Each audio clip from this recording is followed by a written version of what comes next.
Alright, welcome back. This is your Randy baby coming to you live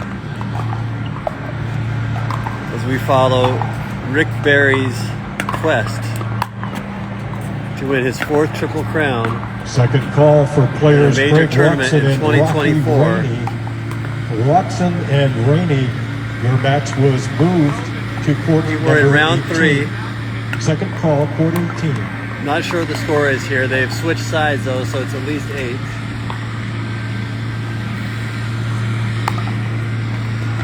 We got a loud farm machine over here, so I can't hear the score. Ooh, just barely hit that out. He had Rick on his horse over there.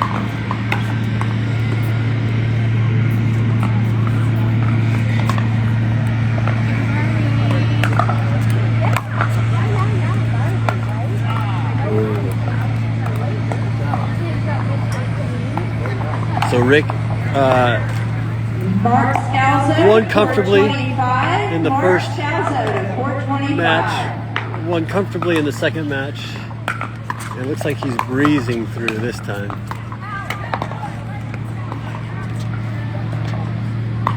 By comfortably, the first match was 11-5. We're playing games to 15 here. The second match was something similar. And Rick is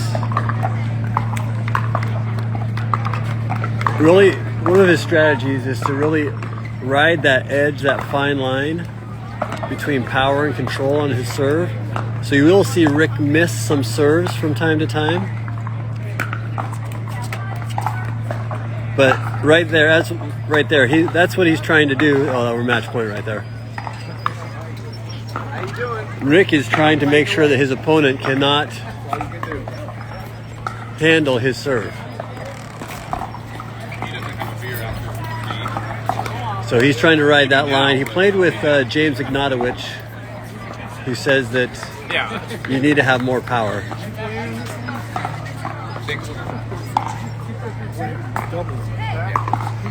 There's him signing his scorecard. So he had a bye, so I guess maybe technically this is round 4. I believe there's only 5 rounds. It really depends on how many people show up that were registered, don't have an injury, that sort of thing.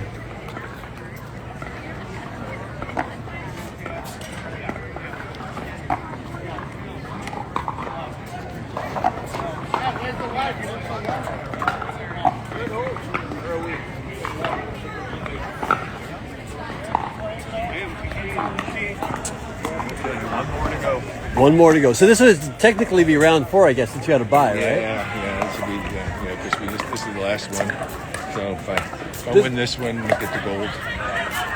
The next one is the gold medal. Well, for me, I think even if I lose, I still get it.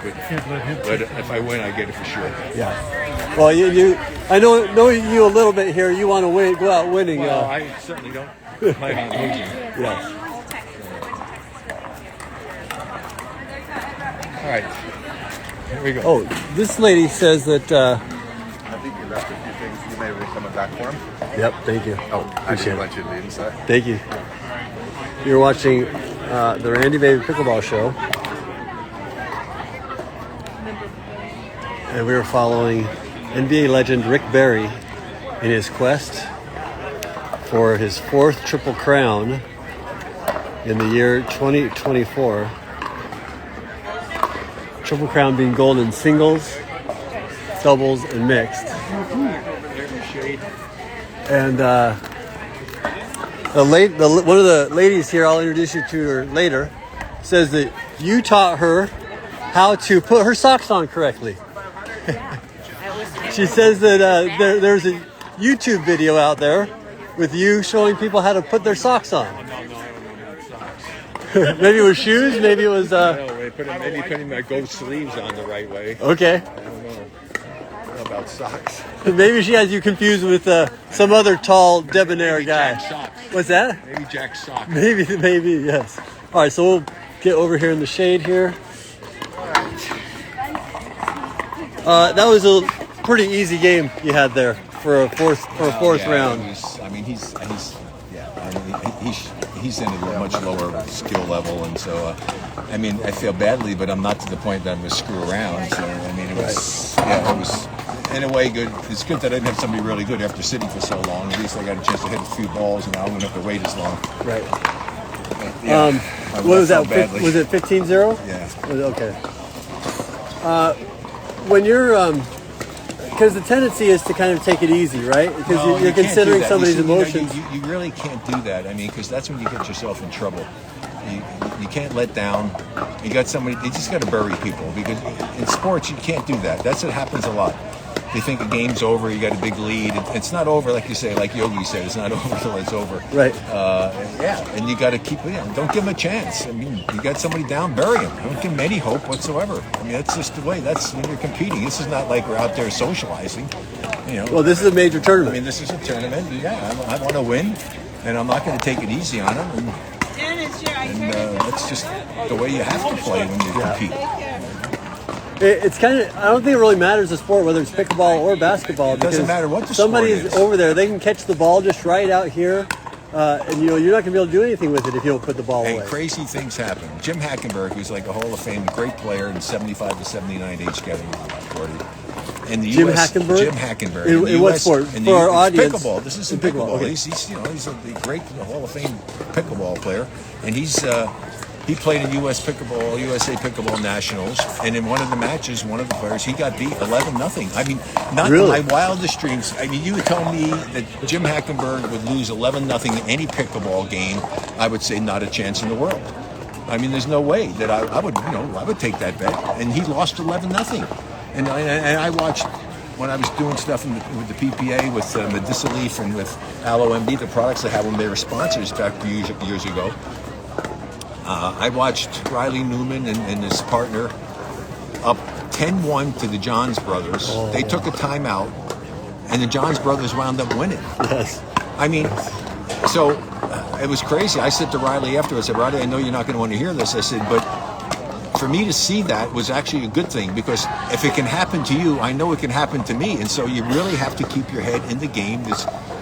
You just can't take anything for granted when it comes to sports and competition. You just can't. Yeah. That's why you have to play the game. You got to play it until the end.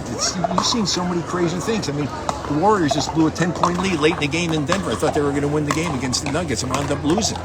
Got outscored by a ridiculous amount. Should have won that game. That's a giveaway. You just can't do Is that those this kind week of things. or Yeah, last- this week. This week. So, I mean, it's one of those things that happens all the time in sports. I mean, just what just happened in football? Who was it? Somebody was down 20-something points and came back and won. I mean, that's why you have to play. Sports is so unbelievable because there's no predictability. It's about unforgiving. it. Well, it's unforgiving, but it's also unpredictable, because it doesn't matter what the stats say. It doesn't matter what the record is. I know for a fact. I mean, we were supposed to get swept in the finals. I mean, I speak like this authoritatively because we were supposed to lose 4-0. Biggest mismatch history in the NBA Can you finals. set the stage for us, for our listeners who may not have... No, I mean, we were a team What that year was this, and who were you playing? 1975, and we weren't even supposed to be a playoff team. And so we get to the finals against the Washington Bullets, and they say it's the biggest mismatch in the history of the NBA Finals. It's going to be a sweep. Washington 4-0. Well, they got the sweep part right, but they had the wrong team. So, I mean, I know firsthand what can happen. This is a team that there's no way they ever expected they would lose, but they get swept. I mean, it's the biggest upset, I think, and I ask anybody to find it, in major professional sports in the United States. There isn't anything that's ever happened where a team was so disregarded at the start of the season that wound up winning the championship and winning it in such a dramatic fashion by winning and a sweep. It was crazy. So now, finally, 50 years later, next year, there's going to be a documentary that's going to come out about the Cardiac Kids, about our team and what You guys we were were the able to Cardiac accomplish. Kids? That's what they nicknamed us, the Cardiac Kids, because we generally, most of our games, we came from behind and wound up winning. And so I'm happy that that's going to finally happen. I'm happy because I don't think my teammates got the credit that they deserve.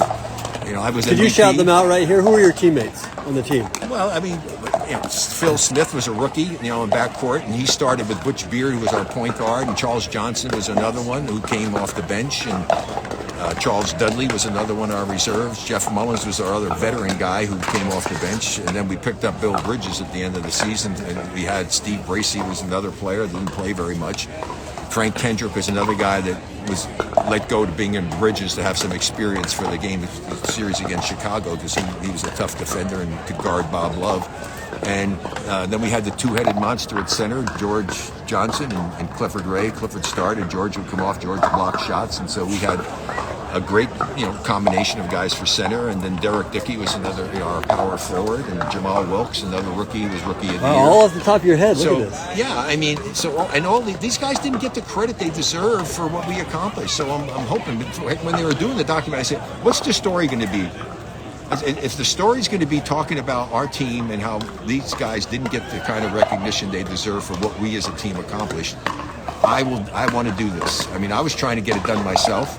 I had somebody ready to do it, but then Charles Dudley, who wound up working for Costco as an executive with them, started to do it on his own. And when I heard about it, I called him. I said, Charles, this is great. I said, I'm not going to interfere with what you're doing. I'm just glad that something's going to get done, because I want you guys to get recognized for what you did. And it's just a shame that it wasn't done so long ago. So many documentaries are done about teams that weren't anything near what we accomplished. And here we are, 50 years. It's taken 50 years to tell this story. It makes no sense. So I'm just happy that it's going to be told. Like I say, better late than never. But unfortunately, a lot of the guys that deserve to be recognized are never going to know. Or maybe they are. Hopefully they're up in heaven and they can know about it. I don't know what goes on out there. So anyway, it's kind of cool. If you don't mind, do you remember anything from the beginning of the year? You said that you guys were overlooked at the beginning of the year. Can you tell me, do you remember anything about that? They picked us to be not even a playoff team. Not even a playoff team. Yeah, we traded Nate Thurman, who's a Hall of Fame center, away to Chicago. Clifford Ray came in his place. Why did they trade Nate Thurman? They traded Nate Thurman. They got Clifford Ray. So everybody said, you guys will do nothing. And so that's what made it that much more special, because we had an opportunity to do something that nobody thought we could do, and we were able to accomplish that. That doesn't happen very often in life. You get an opportunity to do something super special, and that was a super special accomplishment by all the guys on our team. And we had a great group. We were like a family. It was special. We go to the movies together and do things. Oh, you would? Okay. Players say they don't have their nose in the papers and stuff, but did you hear about that? What did that do to you personally? Well, I was the captain. It's the first You're the time captain. First time ever in my career I was ever captain of a team, and it meant a lot to me. So I took it very, very personal, and I always tried my best to do it, but I probably had even more focus about it because I felt I had to lead by example, and so it meant a lot to me that I was chosen as the captain of the team.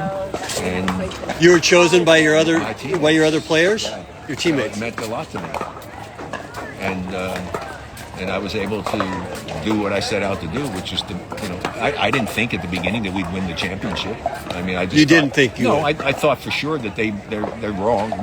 We're going to be able to hopefully be a playoff team. That was our goal. You thought you'd be a playoff team? As things team? went on, and we got there, and we finally got to the end. In my mind, I was saying, we can win this thing. I really believed in it after we went through. Once you made the playoffs.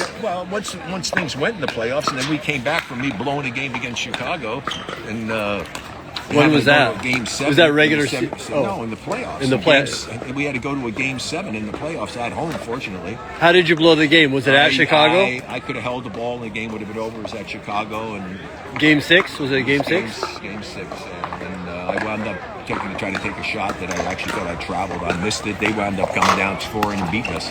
And it was just, the clock was not, it wasn't a uniform clock where you always knew where the 24-second clock. They were in different places. They're in different places. Okay. I heard, Al yelling from the bench. I'm saying, well, why is he yelling? I want him to foul me. If they foul me, I'll make the free throws. Game's over. So why is he yelling? He has to be yelling. It must be a clock. I tried to find the 24-second clock. Couldn't find it. And so I wound up taking a shot that I should never have taken. And they wound up beating us. And so that was terrible. And I didn't know if that was, that wasn't game 6. That was one of the games earlier. But I blew one of the early games. Okay. I cost us a game. Okay. And then we won back there. We won game 6 to make it go to game 7. So we were down 2-3 playing game 6 in Chicago. And I had a big game in game 6, and we went back home. And then I had a horrible game in game 7. And Al even benched me. You got benched? He took me out of the game, and midway through the third quarter, I was horrible. I was like 2 What for 14. happened? What led up to that? Just played terrible. Just missing shots, or was it an effort thing? No, it was never not an effort. I always put an effort for it. I didn't have a good game offensively. I wasn't shooting the ball well, and he had to presence of mind to take me out. How many coaches would take their star player and leading scorer out of a game in a game 7 in the playoffs in the third quarter and keep me out for over half the quarter and into the fourth quarter? That's how much confidence he had in the rest of our guys, and that's why I say my guys didn't get the credit they deserved. And so now they did, or they're going to finally. I mean, and then they kept it there. I think we were down double digits when I went out, and the guys kept it close. And when I came back in, I finally played the way I should have been playing the whole game, and we won. So yeah, and George Johnson was unbelievable, and so Clifford Ray and myself, two starters, were sitting on the bench in the third quarter, trailing by double digits in the game 7 at home. It was miserable. So yeah, I'll never forget that game. It really says a lot that the coach had the autonomy to be able to make that decision, because nowadays he's the coach, he could do whatever the heck he wants to do. Well, but in this day and age, with kind of the power off the court and the contracts, coaches sometimes are reticent to punish a star player or to hold them accountable. It's not punishing. Hold them accountable. I wasn't playing well, and so he had enough confidence in my other guys to put them in. And I was there, and I was rooting and praying. Come on, guys, keep us in this. Come on, give me a chance. Let me get back in there. Still plenty of time left. And then it turned out to work out just, really great for us. It was an amazing comeback for us to come back and win that game. And then when we won that game, then I really believed that we could win. I really thought that playing against Washington, that they were a little overconfident, and I thought that we could beat them, and we obviously did. If you don't mind, I'm trying to go inside your mindset. Maybe one or two questions, and I'll let you rest and get ready for your gold medal match here. Go ahead and check and make sure that you're okay. Okay. So you said that at the beginning that when you heard the news, it made you try harder, if you will.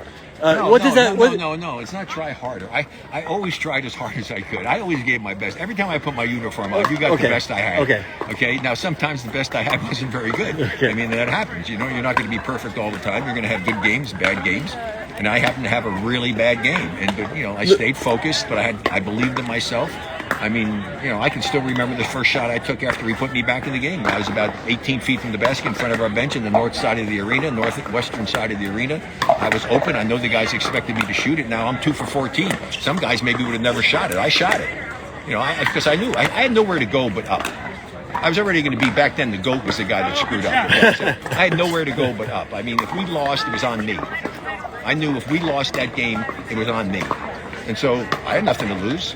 So I shot it. I think I went 5 for 7 in the last time when I was in, and made a couple of other good plays, and made a nice. I went up for a jump shot, and George Johnson rolled the basket, and I dropped it off to him, and he wound up getting an easy basket to put us up more. And George is blocking everything down the other end. And it was great. I remember that like it was yesterday. Let me rephrase. Going back to the beginning of the season, when the paper's saying you guys didn't have a chance, and I believe you said earlier that it made you focus more.